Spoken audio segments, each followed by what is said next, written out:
Baiklah, sekarang kita lanjut materi spektrometri ultraviolet UV2, lanjutan dari materi yang minggu kemarin. Di sini kita akan belajar tentang DNA terkonjugasi. Ini contoh DNA terkonjugasi ya.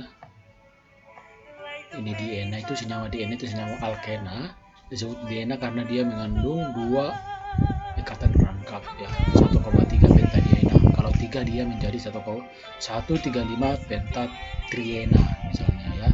Terkonjugasi itu artinya ikatan rangkapnya teratur. Nah, di sini ada untuk senyawa etilen, dan ini ada senyawa 1,3 butadiena. 1,3 butadiena ya. Ikatan rangkapnya berada pada nomor 1 dan 3. Dan ini jumlah C-nya ada 4 sehingga dinamakan senyawa 1,3 butadiena. Kemudian di sini kita lihat itu perpindahan elektronnya dari tingkat elektron yang memiliki energi rendah V1 ke tingkat energi yang lebih tinggi. Perpindahan ini disebut dengan eksitasi. Jadi elektron tereksitasi karena adanya energi. Nah, pada saat pengukuran lampu UV, maka elektronnya akan berpindah tereksitasi. Sama seperti ini juga. Di sini perpindahannya dari V2 ke V3. Nah, ini. Kemudian di sini ada istilah homoanular dan heteroanular. Homoanular itu artinya ikatan rangkap yang berada dalam satu siklik atau dalam satu cincin.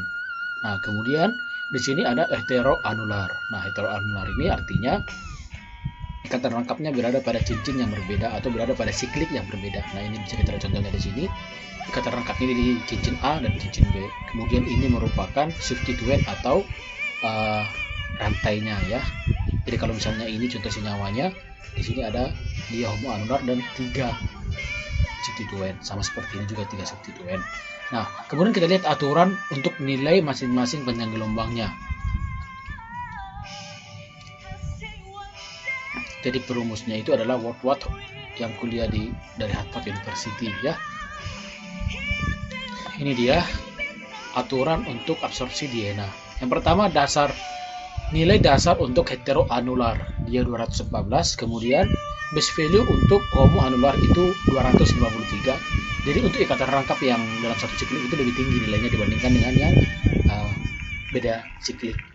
Kemudian double bond extending konjugasi atau jika ada ikatan rangkap konjugasinya dia plus 30. Kemudian alkyl substituen atau cincin residunya dia plus 5. Kemudian exocyclic double bond dia plus 5. Kemudian untuk gugus polarnya, untuk OAC dia tidak ada 0. Kemudian O alkyl dia 6, kemudian S alkyl dia 30, kemudian ClBr dia plus 5, kemudian N alkyl dia 60 ya. Jadi nanti dihitung totalnya berapa. Jadi dihitung dulu tergantung dengan senyawa yang mau kita ukur. Ini contohnya. Nah, ini contohnya. Kita lihat dulu dasarnya. Ini merupakan contoh senyawa dari heteroanular ya. Heteroanular dasarnya ini karena berada pada cincin yang berbeda. Kemudian di sini ada 3 cincin residunya. Nih, ada 3 cincin residunya sehingga 3 dikali 15, 3 dikali 5 sama dengan 15. Kemudian 1 exocyclic double bond ya. 1 exocyclic double bond. Harusnya exocyclic itu di luar, tapi ini kenapa dia dihitung 1? Karena dia terhadap cincin yang di luar ini. Jadi kalau seperti ini bentuknya dihitung 1. Sehingga dijumlahkan semua total 235 nanometer. Nah, pada pengukuran secara prakteknya dia 235, beda 1.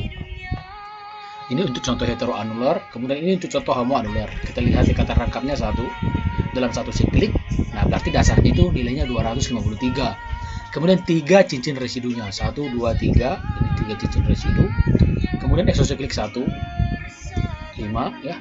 Kemudian dihitung itu 273 dan per prakteknya itu 274 nanometer. Oke, paham ya? Kita lanjutkan. Untuk contohnya ini senyawa dari golongan steroid ya.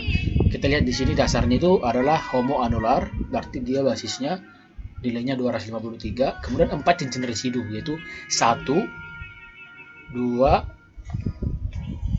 3, 4.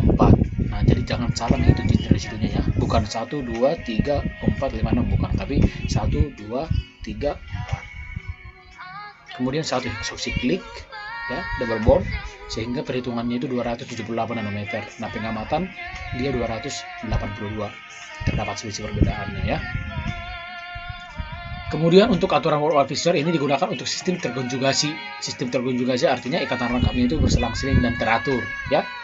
Jika lebih kecil dari 4, jika lebih besar dari 4, ikatan rangkap 2 digunakan aturan Fisher-Tran ya. rumusnya itu lambda max sama dengan 114 ditambah 5n.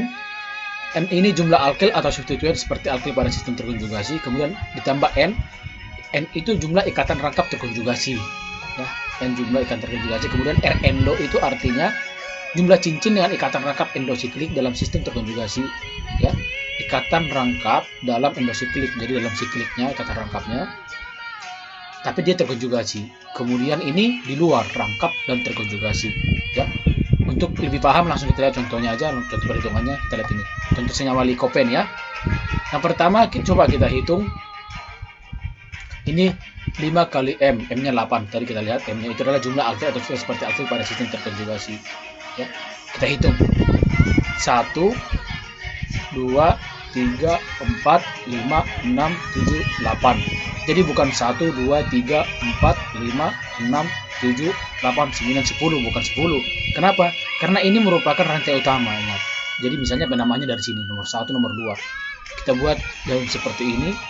Nah, berarti yang termasuk dalam substituen itu adalah dari sini ya. Ini 1 2 3 4 5 6 7 8. Oke. Ditambah dengan N-nya 11. Kita hitung N-nya 11 dari mana? 1 2 3 4 5 6 7 8 9 10 11. Jadi N-nya bukan dari sini, 1 2 bukan. Kenapa? Karena ini merupakan ikatan rangkap terisolasi. Ini bukan ikatan rangkap terkonjugasi ya. Jadi ikatan rangkap terkonjugasi itu ada dari sini. Jadi bukan ikatan rangkap terkonjugasi namanya ini. Ya. Sehingga dijumlahkan jumlahnya 476. Kemudian untuk Emax-nya itu 1,74 kali 10 pangkat 4 kali N ya. Kali N-nya langsung aja dikalikan dengan jumlah ikatan rangkap terkonjugasinya tadi 11 ya. Jadi hasilnya 19,1 kali 10 pangkat 4. Ini cukup mudah ya perhitungannya. Jadi tujuannya ini adalah untuk menghitung lambda max-nya berdasarkan strukturnya. Nanti disesuaikan sama pada praktikumnya. Seperti kita ketahui tadi, terdapat beberapa perbedaan nilainya ya, pergeseran nilainya. Ada yang pergeserannya 1 dan ada yang 5. Untuk lebih memahami, di sini ada contoh soal. Coba dihitung lambda max dari senyawa berikut. Ini dihitung. Ini, dan ini yang tadi contohnya yang masih barusan. Dan jangan terkecoh dengan ikatan rangkapnya ya. Ikatan rangkap yang dihitung adalah ikatan rangkap yang terkonjugasi. Oke, selamat mengerjakan, semoga bermanfaat.